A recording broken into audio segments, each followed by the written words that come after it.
Como podemos restaurar a nossa adoração? Por meio de uma reflexão, a gente pode chegar a uma conclusão do caminho que tomamos para confundir e para nos confundir e dificultar a nossa aproximação diante de Deus. Nós temos lá em Crônicas dizendo que o povo eles tinham perdido a visão do culto porque eles tinham secularizado.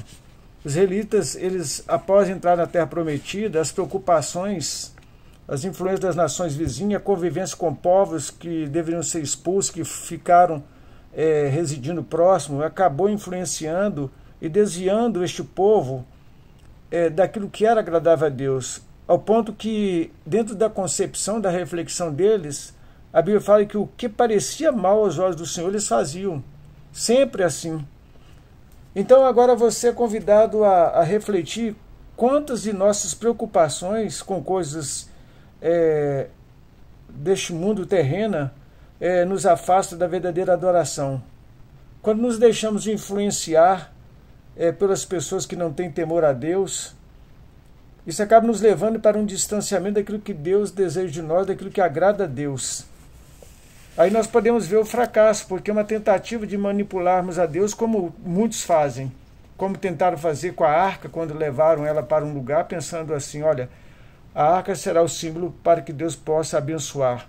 A presença de Deus não é para solução de problema, para conserto, mas para transformação de caráter, de vida e de direcionamento para a eternidade.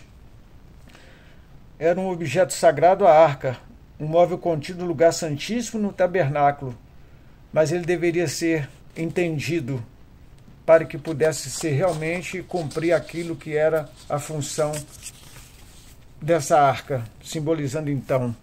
E dentro dessa confusão entre a arca de Deus e o Deus da arca, olha, a arca de Deus e o Deus da arca, isso acaba tornando aquelas pessoas confusa, porque a gente tem que entender que Deus não habita em templos feitos por mãos humanas, porque elas não podem conter nem a tenda, nem o templo feito, ainda que por mais que seja a imponência de um grande edifício, de uma cátedra, não é possível. Então nós temos que entender que precisamos ter discernimento e estarmos compreendendo bem o que é a gente desviar o sentido da adoração e nos enganarmos porque estamos destruindo o caminho. Nós sabemos que entre nós e Deus existe um caminho, esse caminho é Jesus. Se estivermos indo pelo nosso próprio caminho, nós não vamos conseguir agradar a Deus. A Bíblia, Jesus falando da mulher samaritana, quando ela tinha uma concepção de que havia um monte próprio para adorar, Jesus fala, não, nem ali nem aqui, mas olha,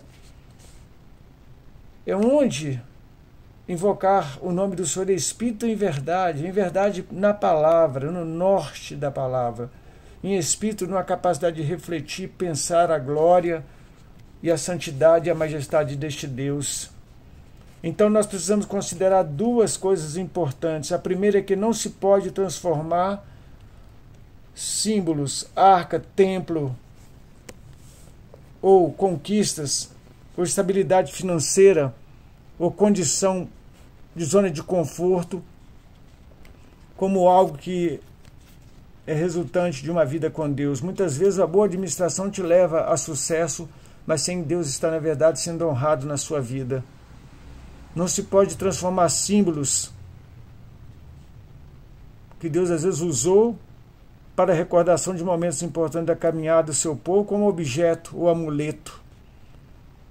Porque isso acaba nos confundindo, porque a verdadeira adoração começa naquilo que Jesus fala. Se alguém tiver de guardar alguma coisa, guarda o seu coração, porque o perigo não está naquilo que entra, mas naquilo que sai. E a outra é que quando fazemos um concerto com Deus, nós devemos adorá-lo plena e totalmente, porque Jesus falou, aquele que quiser vir após mim, negue-se a si mesmo, tome cada dia a sua cruz e siga-me. Ele não se deixa conquistar por atos de guerra, nem por artifícios, ainda que sistematizados, organizados, dogmatizados, principalmente por ter fundos religiosos, expressões, expressividade, ter algum sentido até mesmo comunitário.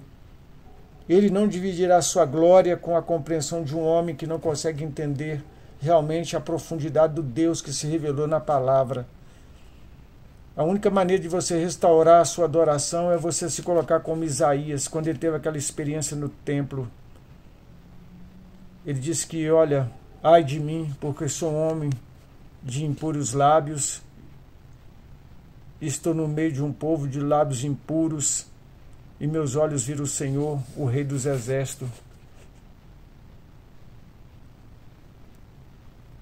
Precisamos restaurar nossa adoração a partir de uma consideração do nosso estado, em que às vezes as nossas preocupações têm nos desviado do verdadeiro caminho para sermos adoradores, e assim estamos influenciando vidas a serem também adoradores em nossa comunidade, em nossa família, em nosso trabalho, em nossa escola, faculdade, universidade, onde quer que a gente esteja.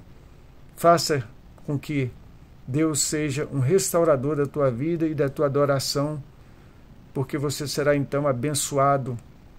E é uma bênção que enriquece e não traduz dores, ela não traz dores, porque é aquela que agrada a Deus em espírito e em verdade.